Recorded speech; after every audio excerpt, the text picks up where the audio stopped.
Okay, so welcome everyone. I'm glad and delighted to provide you a very exciting talk about disruptive technology, which we all know, but probably we don't know all its secrets on how we can use that in education.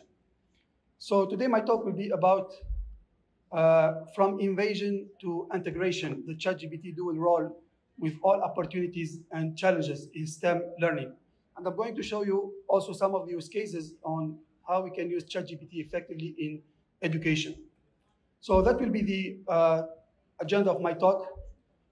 And let me get started from the current situation. Now, we live in an era where we have robots are focusing more than humans on learning new things, on increasing their capabilities, their knowledge, while humans, we are more focusing on our mobile phones, trying to make connections and connecting over social media. And this actually pushes us to reflect more about our role as humans within the area of the advances of AI that we are currently witnessing. So there is no doubt that with the current trend of having robots learning more and more than humans, it may happen that they probably would take a lot of the share of the human capabilities very soon. And I'm going to show you, so this is just a quote from Elon Musk, which is one of the known figures in artificial intelligence, which says that you don't need a degree, you don't need a college or a university to get a degree. Because now there is a complete democratization of the learning and education all over the world. You don't need to go to schools. You can get knowledge now everywhere, from YouTube, from online, massive online courses, from different type of channels. And this is actually worrying because the AI is actually evolving so fast in a way that it is taking place, or many of the tasks of educators and researchers at this time. So this actually pushed me to think about what would be the future of learning. Would we have universities where we have to teach robots, and this robot will be teaching humans? That is a possibility. And you can even think about some more extreme cases. We don't even need to go to university.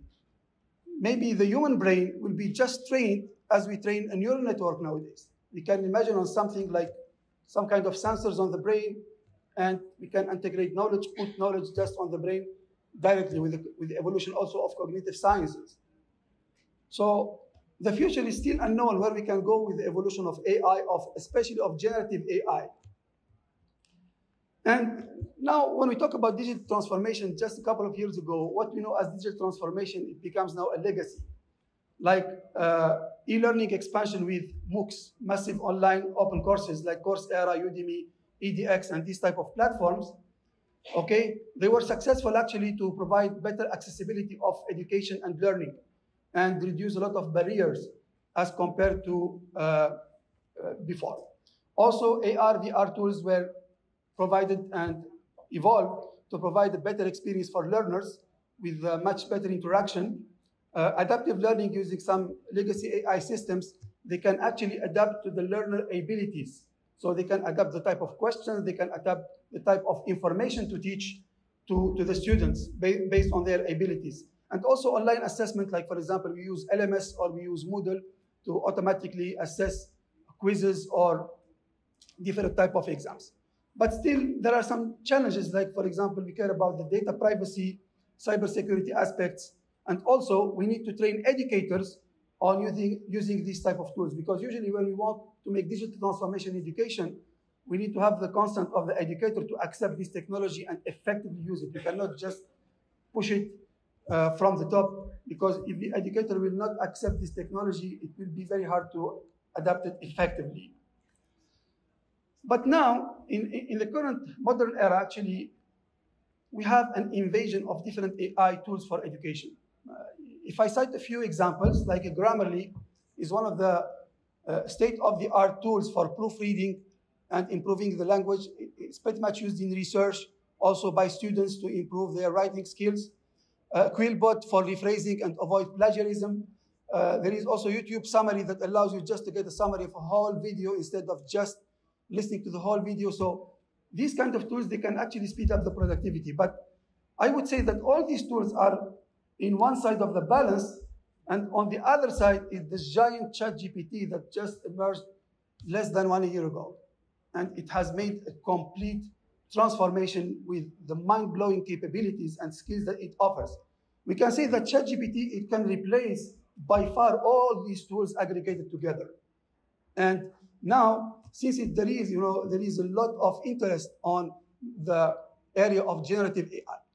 Now, even AI, it's become more and more focused on generative AI, because with generative AI, we can actually create different type of tasks, and we can teach the machine to perform different type of tasks regardless of its complexity.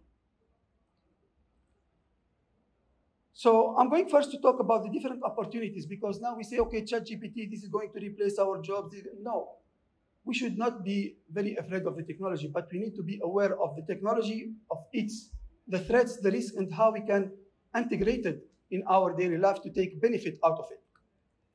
So there is actually a study that was done, and this is the link here. I'm going just to report you a few observations out of this study. The first observation is that there is a rapid adoption of artificial intelligence in education. So 99% sees that AI as a key to increase the competitiveness of university among each other. So a university that uses AI, it will become much more reputed than other universities that will keep just the traditional landscape. Also, there is a big market growth, which is expected to be at $20 billion by 2027. Stanford also, they have used some kind of assistants who delivered up to 80% accuracy for student recommendation. And also the current AI system now, they have reached a very high human level expertise. So different other information were reported, for example, the provision of efficient chatbots that can respond to a large number of questions, their availability, also adaptive assessment and adaptive learning has resulted in 62% of boost in the test scores as compared to not using adaptive learning, and 30% of rise of math grades. Okay, so the other advantages of the AI is that it will be always available, either for tutoring or advising. This is a tool that we have inaugurated yesterday, which is called the PSU GPT.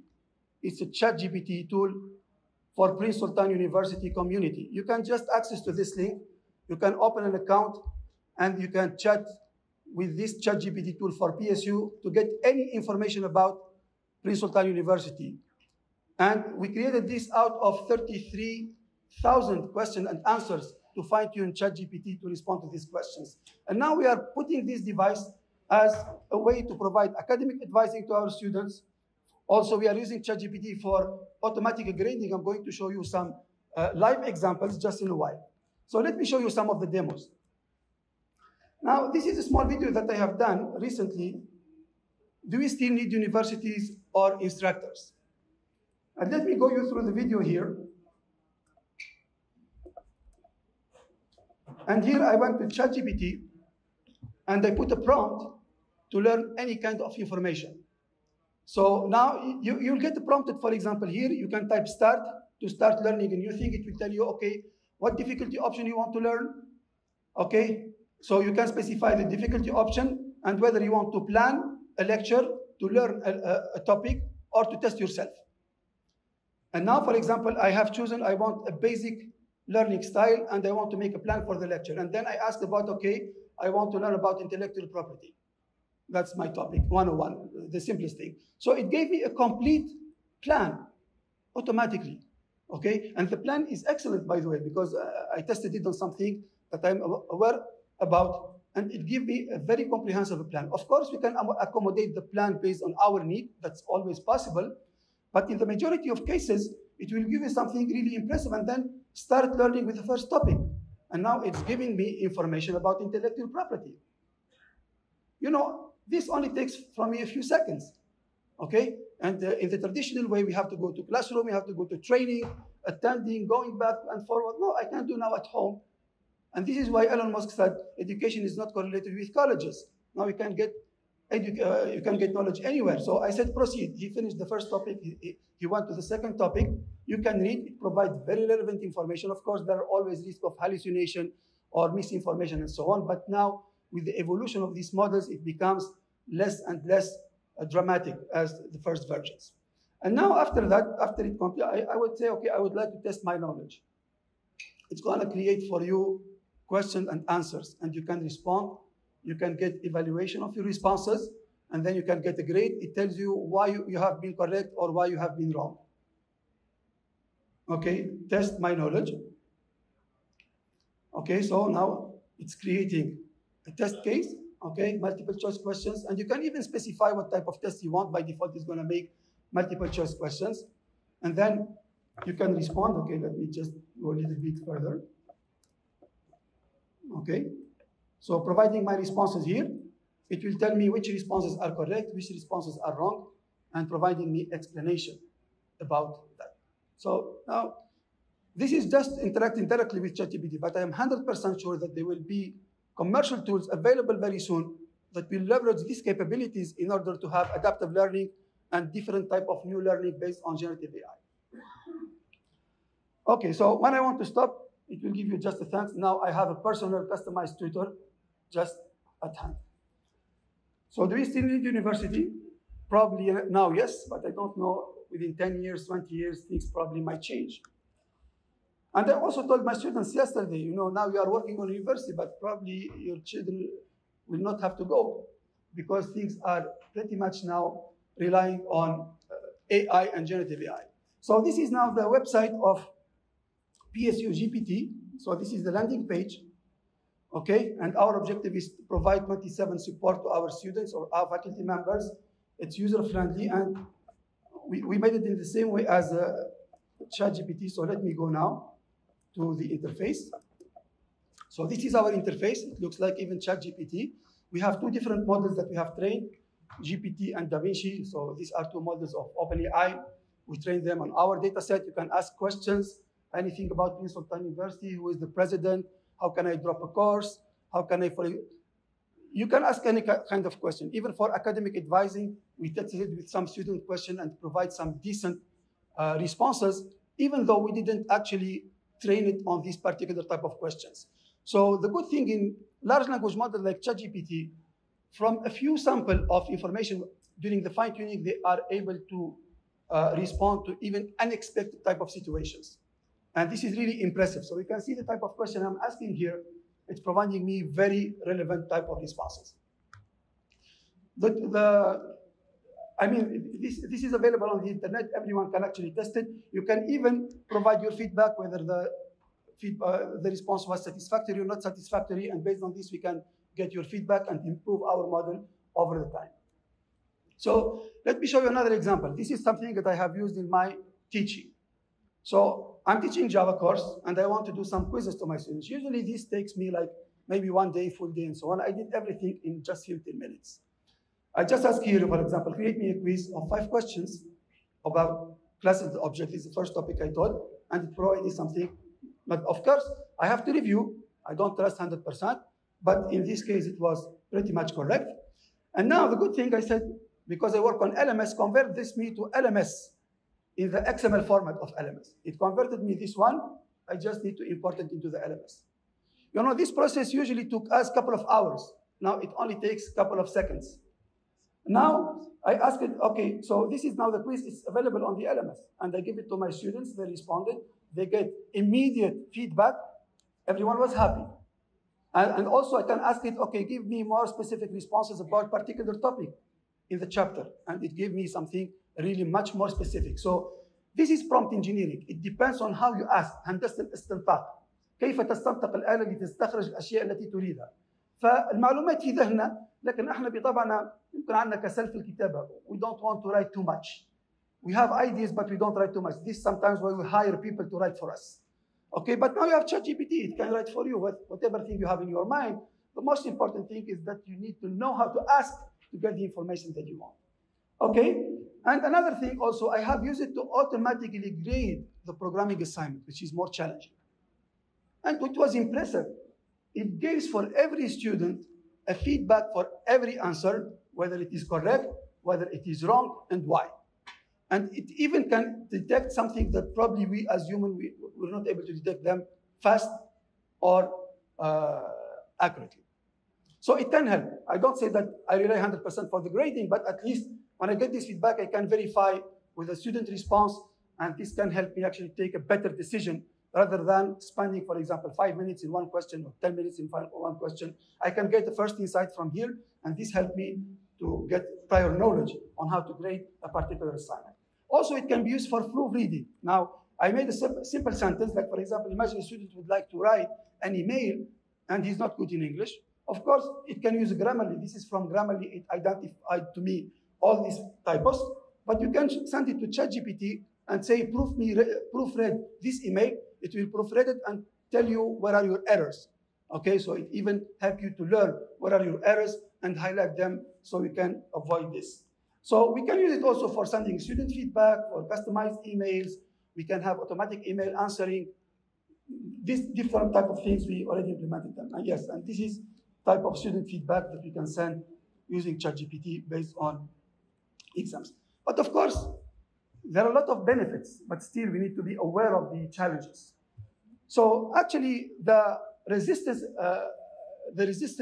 about ChatGPT reminded me the resistance about calculators in 1988, where the math professors have manifested in the US, I think in New York, about the use of calculators in education. Now we are in 2023, and everybody is using calculator. It's really difficult, if not impossible, to ban a technology. This is why we need to rethink about our education system in STEM, how we can take benefit of this technology for both the sake of the student and the instructor to improve productivity and increase the learning performance. So of course, there are challenges when we use AI tools like accuracy and biases. All of these tools are very sophisticated, but they are prone to errors. At any time, they can give you an unexpected error, and this is where human touch is a must. You need to review everything that is generated by AI. You should not just take it and send it, for example, to your supervisor or your students. This is too much risky, okay? Also, the over-reliance. When we start to use a lot of ChatGPT, at the end, you will lose a lot of skills. Probably, we are lucky because now at this age, we have spent a lot of time learning. So when we use ChatGPT, it's not going to affect our learning because we already learned a lot of things. But the new generation who are still learning, if they over-rely on ChatGPT, they will have a lot of reduced abilities and skills and reasoning as compared to those who don't use AI in the past. Data privacy is a concern, and also cheating risks. Cheating is a big issue. And this is why now, instead of banning ChatGPT, you need to think an instructor, okay, let me keep my students use ChatGPT, but I will give them something that will not be, it's not possible for them to use ChatGPT to cheat. So maybe we should restrict home assignments, or you give non-graded home assignments, and you tell the students, okay, it's up to you, want to use ChatGPT, but in the exam you don't have ChatGPT accessible for you. It's important that I recommend my students to use ChatGPT for learning. I recommend my students to test GPT for testing their knowledge, but I don't recommend them to cheat. I say, okay, if you want to cheat, I'm not able to detect, but you are going to be caught in the exams, because in the exams they don't have access to ChatGPT. So they must know, we must provide awareness to the students. I don't ban it. In contrast, I always recommend use ChatGPT. Even if you don't understand from me, try to understand from ChatGPT. It can explain you even like it explains to 10 years old child. That's possible. You know, just prompt this and you're gonna get it. Okay, now regarding the AI adoption, there is also another study made in the US, like 50% of students consider AI use in school as a cheating. Again, this depends on the awareness on how we will allow students to use ChatGPT. And 43% have used ChatGPT or similar in AI tools. And this was in some of the colleges in the US. And these are some statistics I can leave later on for in the slides. There is a very important threat, which is related to the environment. Okay, just as a matter of fact, ChatGPT uses 1.7 billion gallons of water, which is equivalent to 20,500 Olympic swimming pools. This is only ChatGPT. Can you imagine? The Microsoft data center in Iowa contribute to local water shortages. So it has a nefast impact on the environment. And now we are talking about climate change, sustainability, global warming. This will affect a lot. So we need actually to regulate the use of AI, not also to impact our environment. So as a summary, we need to strike a balance. AI is beneficial, but also the human touch must be always there. We must spread awareness about how to use ChatGPT effectively for self-promotion, okay, for promoting the learning experience, but not, for example, for using in an ethical manner. Of course, we are still in the beginning. We are just less than a year old since the rise of ChatGPT, so there is still a lot of things to learn, okay? But there is also an important thing that educators need to be trained and need to be aware about the use of AI. Yes, okay, so looking forward now, I think here in the kingdom also there is a big strategy on the adoption of generative AI. Sadaya has recently started an initiative of generative AI here. And I think we need to all think together about how we can take benefit of AI, ChatGPT, and similar tools while still coping with the ethical framework and ethical guidelines. To finalize, I will have a training lecture about ChatGPT for research, education, and coding. This will be on 28th of October. We have a training at Prince Sultan University. We always do training on large language models. And we will do a complete lecture on how to effectively use research, ChatGPT for research, education, and coding, among other courses. Some are open for public, some are more technical. Thank you very much, and I will be happy to receive your questions.